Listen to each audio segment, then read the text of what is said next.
Hi everyone, welcome to another episode of Fearless Brand Leaders.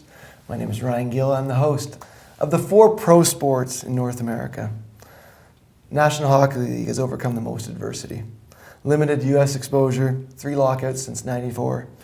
Despite this, the brand is bigger and stronger than ever. Today I'm very happy to be with the Chief Marketing Officer of the NHL, Brian Jennings. Thank you so much for being here. Pleasure to be here. I'm a massive fan of the NHL. My favorite team's the Blues. I have to give them a plug, which is weird from a guy from the Toronto area. Quick and to the point, the NHL seems to own the game of hockey, but you once said, we don't own the game of hockey, we serve it. What does that mean?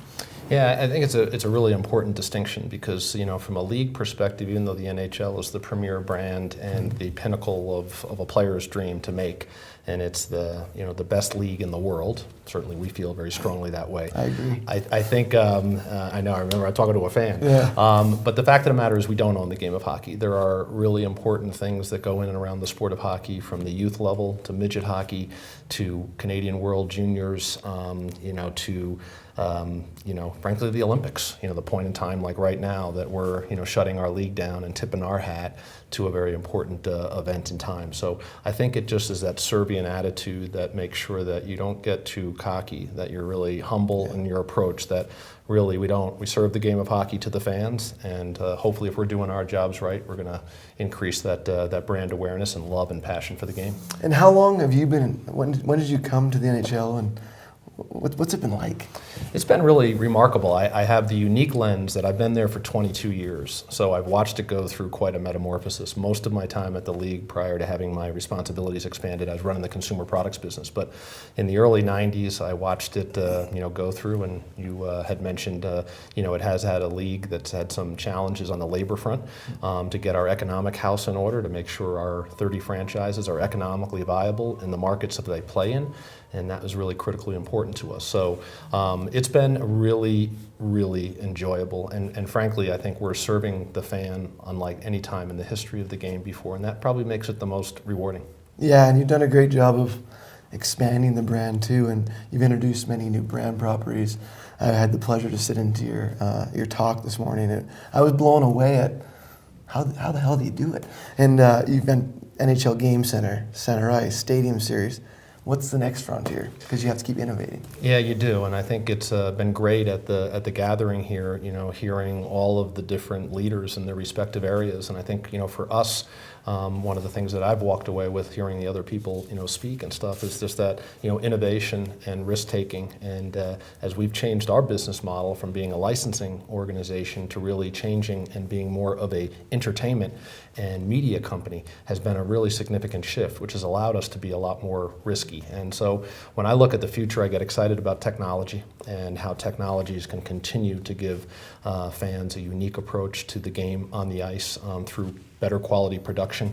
You had mentioned the live streaming and best in breed and doing that. Recreating our outdoor events. Take the live stream just 1 second. I'm a Blues fan, like I said, and it was so hard being from Canada to get those. Since you've done that, it's brought me closer to the team.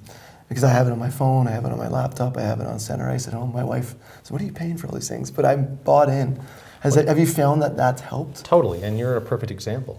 A displaced fan living in a marketplace, your options, 10 short years ago were little to none. You were going to watch the home team, and when your Blues came into town, you get a chance to see them a couple times a year. Now you can totally transform that relationship. You can have your favorite team. You can watch the games when you want them, where you want them, on what device you want them. And I think that has continued to grow the communities and the fan base on a worldwide basis, because we see even the dynamics over where we've done native language websites. So our international strategy has had a time-shifted audience, right? Access constraints.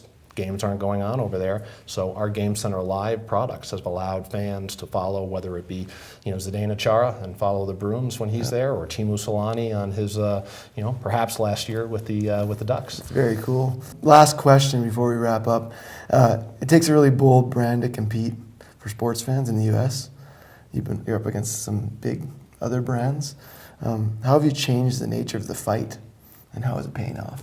Great question. I think in many ways, again, one of the learnings here today, and it's been a principle that we've applied, is make sure you're taking care of your core audience first and foremost. They'll be your greatest ambassadors. So before you're chasing new customers, before you're looking and saying, how do we do what the NFL's doing or something, you got to be true to your sport.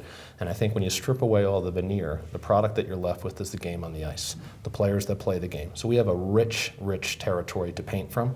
And I think as we look at the future is, we have good labor piece, we have a good deal with NBC now for the next 10 years, and those are the building blocks that will continue to grow the fans in the U.S. marketplace and pull in even more casual fans. So I'm excited of where we're positioned. We have a long way to go, but I think our team is up for the challenge. I love it. Well, you've been certainly being honored with some amazing brands, and you deserve it. So thank you for taking some time with me today. Oh, pleasure. This was great. Next week, tune in for the next episode of Fearless Brand Leaders. And thanks again, Brian, for joining us. Thanks Take care.